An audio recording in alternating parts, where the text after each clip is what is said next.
Moments ago, Nike co-founder Phil Knight told CNBC that the relationship between Nike and Kyrie Irving is likely over. Knight said, quote, "I would doubt that we go back. Kyrie stepped over the line. It's kind of that simple. He made some statements that we just cannot abide by, and that's why we ended the relationship. And I was fine with that." Shannon, what's your reaction to this latest development in this saga? Well, I'm not surprised that this happened, and we've seen it happen a few times now. I wish it didn't get to this point. Maybe had Kyrie, obviously, he shouldn't have put a link up on his page. But I just wish Kyrie would have, realized that he had made a mistake and apologized earlier. And maybe, there's no guarantee, Skip, it's really hard to tell. We don't reach this. I would be fine with Nike suspending their relationship with Kyrie for a year and then revisiting this and coming back. Because I think they do a great product. Kyrie has an unbelievable shoe. Yep. It's a very, very popular shoe, but it just goes to show you there are certain things that, like he said, he feels he stepped over the line. Yep. And a lot of times you step over the line with the wrong person, there's no coming back from. So I'm not surprised that we've gotten here, but it's just, man, it's sad because I don't want to say it's innocent because obviously he had, but it's just hard for me to believe, Skip, that he watched this film in its entirety and thought it was the right thing to do. It's just hard for me to believe that. I'm not saying that he didn't. It's hard for me to believe that he read the book, he watched the documentary and said, you know what, this is going to be harmless. Let me just put this link up on my page and it'll be, and no harm and no foul. I don't get that. That's what I would need for me to sit down and have Kyrie explain. Kyrie, what did you think was going to happen if you did this with some of the things they were saying in this film? I get what you're trying to do, trying to educate, trying to enlighten, but I don't know if you can educate and enlighten by disparaging an entire race of people. If you want to say this person, if this was John Blue Jacket and he did this of this community, that's one thing. Yep. But when you disparage an entire race of people, that's hard to come back from. But I am not surprised that Nike and some of the other sponsors have come in. But I sure wish these sponsors, I wish like Copperfit and Wrangler would do the same thing with Brett Sneaky line. Brett I buy that. I co-sign. But everybody quiet on that. You sure that hasn't already happened, but we don't know about it? Well, I didn't. They just sort of quietly went away. But here's the thing. You see what the CEO, I don't think, but he started Nike. You heard what he said. It ain't no, oh, man, I wonder if they're going to still do business. Nah, we probably done with this. We see when... you mean with Kyrie? With Kyrie. Yeah. This is Phil Knight saying That's what I'm saying. I need to hear what you hide behind. Because remember that... I got you. You're right. So here's the deceptive shit. Shannon Sharp spent the first 2 minutes and about 30 seconds of his segment going back and forth between why Kyrie messed up and the ramifications, right? And it's at the last portion of his segment, for the last 5 or 6 segments, right before Skip is about to chime in, where he says, I wish they would give Brett Favre the smoke, and he just leaves it alone. He don't say too much. He don't go extensively like he just went on Kyrie. You see the energy? The energy is very different when it comes to reporting on black people in this media. And Shannon Sharp knows that. He knows that he's got to toe the line. And this is the perfect example of him toeing the line. I don't give a fuck what these people say. You got to watch what they do. Fair enough. My first big takeaway is neither the Nets nor the NBA nor Phil Knight and Nike are buying the apology that Kyrie posted. And it was profuse. It was, I apologize for any hurt that I've caused Jewish families, the Jewish community. I apologize. No, they want him, Skip. They want him to stand up there and look into the camera like he doubled down after that morning shoot around and that morning practice. That's what happened. They want him to stand in front of the camera and they want to see it. Skip, there's a lot that gets lost in reading. Yeah. And yet the first line I told you of his apology was about, I was researching what's called Yahweh, which is the Israel God. And that line alone strongly indicates he knew exactly what this was all about. Right. C.J. McCollum, now the president of the Players Association, said that Kyrie didn't really know what was in the film based on the book. I'm sorry. I just believe he knew full well, because Kyrie is highly intelligent, highly educated on these matters, because these matters matter the most to him right now. They're more important to him than basketball. Yeah. So I believe he knew. I think they all believe he knew exactly what was in there. Well, they and absolutely he stood up for it. Yeah. And yet, that fateful, was it before or after a shoot around? I think it was just after a shoot around press conference that he gave, the little media session. Remember, that's when the suspension came down. Right. After he doubled down. It felt like that they encouraged Kyrie to go ahead and meet with the media after Sean Marks had said he will not be available after games, which is against NBA policy. And I was saying, Skip, the reason why they're doing this, I said, because if they get Kyrie out there, Kyrie's going to double down. I said, I know his person. I've heard him talk, and I see how devout he is in his convictions. He's devout. I said, Skip, if he gets out there and he talks to the media, he's going to double down. You were correct.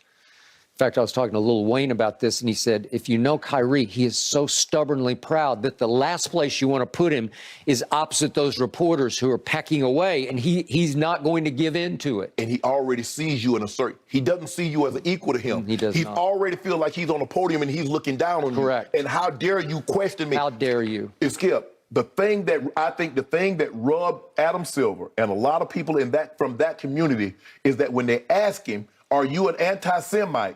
He says, I know who I am. All he had to do is say no. Shannon, are you a homophobe? Hell no. Shannon, are you no? That's all you got to say. I know who I am. I know what I'm about. Skip, you don't say, when you say, look, apology, it says, it was brought to my attention that a link that I posted on my page offended a group of people. Okay. For that, I'm sincerely sorry. Okay. That's, Skip, you got to say, Skip, I'm sorry can't be 15 paragraphs down in your statement. No. It just cannot. So the flashpoint was that little media interview that he gave after the shoot-around. That was the point of no return for everybody involved here, including Phil Knight, who said, and I quote, he stepped over the line. He made some statements we just can't abide by. That doesn't have anything to do with the written apology. It has to do with that interview in question. That's the one that did him in the eyes of Phil Knight, who runs Nike. Because after that, that's when the commissioner says, I will be meeting with Kyrie. Not that, I hope to Skip, because they was like, the ADL, the Anti-Defamation League, said we would like to meet with Kyrie at some point in time. Yes. The commissioner didn't say I would like to. He says I'm going to. Yes. And what was the net statement upon suspending him indefinitely? He said unfit. They said he was unfit. Unfit. And they also said he refused to unequivocally say he has no anti-Semitic beliefs. Well, that was in said media session. He wouldn't unequivocally say. And so that's the point. They all watched, sitting up in their offices. And when it ended, I'm sure Joe Tsai said, okay, that's enough. Yeah. We got to go. It's over. And it brings into question the depth of this is that he was supposed to be gone for a minimum of 5 games. Well, he's missed 4 now. Right. Well, is it just going to be 5? Is it going to be 10? Is it going to be 50? Is it going to be, and I'm going to throw this out, is it going to be for good? Is it possible they're just saying, we just can't live with this because they've gotten such blowback from the Jewish community? And remember, Brooklyn is... I don't know how many. I don't know exactly where Barclays Center is. But I went to New York for 10 years straight, for 20 weeks straight, and I've gone all over the city, tried different restaurants. There are a lot of synagogues in Brooklyn. Maybe the most per capita in the country. I don't know how Kyrie drove by those and think, you know what? If I say this, it's going to be, Maybe he didn't care. I don't know. I don't know what's in Kyrie's head. I don't know what's in his heart. I don't know when he wrote that statement if he's sincere or not. Skip, how do we really know if someone is sincere in their apology? I mean, I want you to stand before I just want him to stand up there and say, guys, I'm sorry.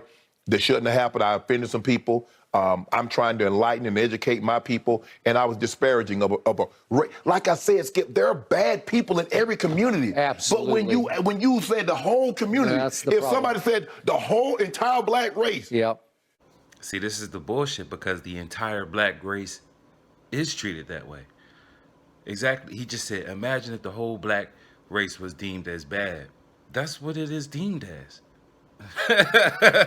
So, like, why are you trying to bullshit the people, Shannon? Let's go. we. So I wish that Nike would have just suspended him for a year. Yep. And says Kyrie, and had a conversation with Kyrie and, explain to him, Kyrie, what you did is that you said an entire race of people are devil. You said this about the Holocaust, and that's just not true. It's a hoax. Yeah. Yeah, I mean, You said the Bible is a lie. There are just certain lines. Now, again, if Kyrie wants to walk away from basketball and become an outspoken contrarian, right. just a groundbreaking leader of conspiracy theorists, he's free to do this. You just can't represent you can't take their 37 million. You can't represent the National Basketball Association and cross these lines publicly. And If we giving you this 37 million, you gonna shut up and put the fucking ball in the hoop, nigga. Like Skip Bayless said, if you don't want to play basketball and you want to go and be some outside contrarian leader of conspiracy, go do that. You're not finna be Muhammad Ali in this league. You're not finna be Jim Brown in this league. We cut that shit out years ago. And the verbiage and the tone, that is racist behavior. That is racist behavior. Wrapped up and disguised as something that's good for you. I heard something that said the human animal is the only animal that can smile in your face and have ill will towards you. Smile in your face and want to kill you. This is the type of shit that's going on. And then Skip Bayless is, going over his points. Shannon Sharp is right there towing the line. Yep. Right, boss. Right, boss. Let's go. And Nike, I'm sure he had a nice. Like I said, Kyrie got one of the most popular shoes with Nike. Yeah. I mean, it's a nice shoe, but for the guy that started the company, he's still the face of it. I mean, he's not the CEO, but Phil Knight is still the face. No, when you think of Nike, obviously you think of two people, Jordan and Phil Knight. And I think of Phil Knight. And so Skip, when he says, yeah, we're probably not gonna. Now maybe that's you can't just say definitively because I'm sure there's some legal ramifications that comes along with that. Yep. But probably they're leaning towards we're not going to, and the Kyries are gonna. The Kyrie 8 probably will not see the light of day. I'm sure there'll be some spilling out here or there, but I don't believe there'll be a Kyrie 9 or Kyrie 10 moving forward. Does not sound like it. It's just. So I hope you can see from this video how, black sports commentators specifically have to toe the line. You know what I'm saying? They're in a position similar to Kyrie Irving. If they say anything too crazy, their job is at risk also. So it's not just happening in the NBA. It's happening everywhere you see people, black people in a prominent position, a position that is displayed to the world. Anytime you see a black person in a position that is displayed to the world, they have to toe the line and do their job. They cannot speak freely from the heart. Now, you take a Corey Holcomb, for example, who's not clicked in. You know what I'm saying? You don't see Corey Holcomb all over the media, but yet he's able to speak his mind from the heart. You understand what I'm saying? So I hope you've been able to see that from this video, how black sportscasters and analysts are complicit to, the bringing down of other black people just to keep their job in position, which I understand because they have to pay bills and they don't want to be out here struggling and being in unfortunate situations, facing lamentations of disasters. So, you know what I'm saying? Yeah, I hope y'all just liked the video. Leave a comment too. Let me know what you think, man. And because I really feel like shit is changing.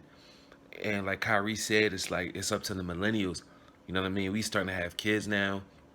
We raising families, and you know, it's up to us to bring the change that we really want to see in this world. So y'all have a good day and be safe out here.